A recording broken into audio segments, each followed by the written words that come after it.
So I have to ask you, if you don't think you're as good with aligners as you are with braces, why is that? Do you honestly think, and I'm not judging you, do you honestly think that the technology is just inferior and you just can't get there? Or do you believe that they are as good, you're just not as well trained? And in that case, why you're not getting trained better? Hello there, everybody, and welcome to another episode of your 5-Minute Friday. I'm your host, Dr. Glenn Krieger. You know, my good friend Kyle Fagala, in his group, the Digital Orthodontist, asked a really good question recently. He said, do you feel more comfortable, and I'm paraphrasing, do you feel more comfortable finishing cases, or do you get a better result with braces or aligners? Now, the results, you might, if you didn't see it, you might think, you know, braces have been around a while. We all have trained really well in them, and by now, hopefully, most people have trained really well in aligners. You know, there's probably a fair trade-off, right? Maybe it's going to be 65-35 or, you know, 55-45. It was like 80-20 or something along those lines in favor of braces. Now, I'm not here to judge you because I don't want to be judged, but I will tell you my practice right now, for me personally, share of chair is probably about 80% aligners, 80. Yes, I treat a large adult population because that's where I marketed. I want to treat adults because most of you don't want to treat adults. And plus, I'm very comfortable with the adult mouth. But my point is, I do treat a lot of kids. And if a person is compliant, right, and that wasn't part of his question. If a person is compliant, I honestly believe I will always, and when I say always, I mean case selection. If I choose the case properly, which means for me, I'm not going to do ectopic teeth. I'm not going to do impacted teeth with aligners just because there are auxiliary ways to treat it, but you're no longer treating solely with aligners, okay? If you give me class 1, class 2, growing, non-growing, full dentition, extraction cases, I will give you a better result with aligners every time in the same time, if not less. And I've got the cases to back that up. I could show you case after case. I think the mandibular advancing appliance is remarkable. Changes I've seen with that with kids versus, say, a Herbst, similar results, but way less trouble, way less messiness. And unlike a Herbst, you don't have to put a down payment on the worst practice day of your life.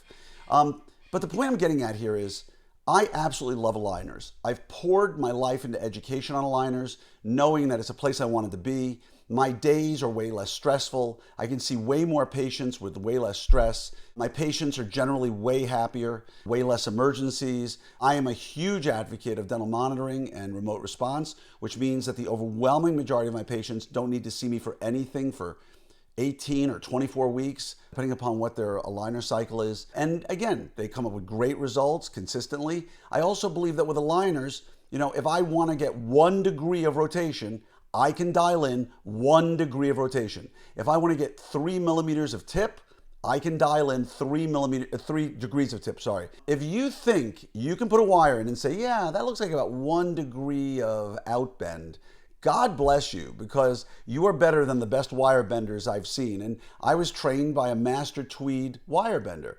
So when it gets to it, I wonder if people are just embarrassed to admit that they're better with aligners or that aligners could be better, or if they genuinely believe that they're not as good with aligners as they are with braces. I mean, we know so many doctors who finish treatment with braces and there's just a little bit more rotation they want to get on something or a little bit of a finish they want to get, and they'll go to aligners. There's a reason why, you know, TP Orthodontics had the finisher that they created, right? That you do after treatment. And some of the best I will tell you, the most gifted, most focused, most intense orthodontist I've ever personally met is my good friend, Dr. Ward Smalley, right? Triple boarded in perio, in pros, and in ortho. A little tightly wound, but really good and suffered no fools. I trained with him as a GP in Seattle for about a decade. He would just teach me everything he could about ortho restorative, what have you. And the point I'm getting at is he used finishers when he was done with aligners, with braces often, and that's not any different than, say, an aligner. So I have to ask you, if you don't think you're as good with aligners as you are with braces, why is that? Do you honestly think, and I'm not judging you, do you honestly think that the technology is just inferior and you just can't get there? Or do you believe that you're just not as good with aligners because you haven't trained as much on them and that the technology could be as good?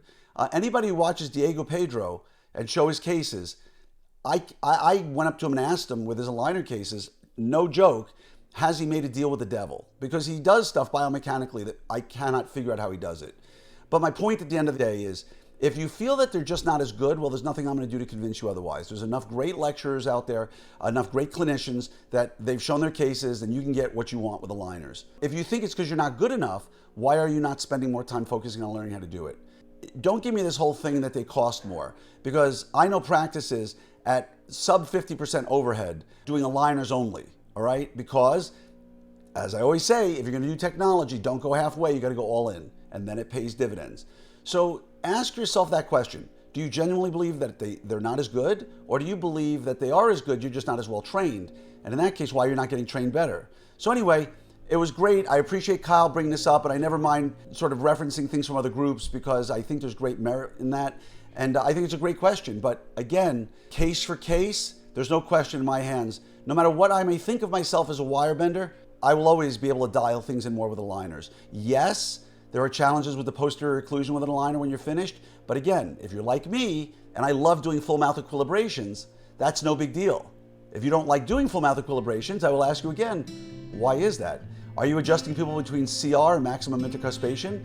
If you're not, why is that? Anyway, food for thought.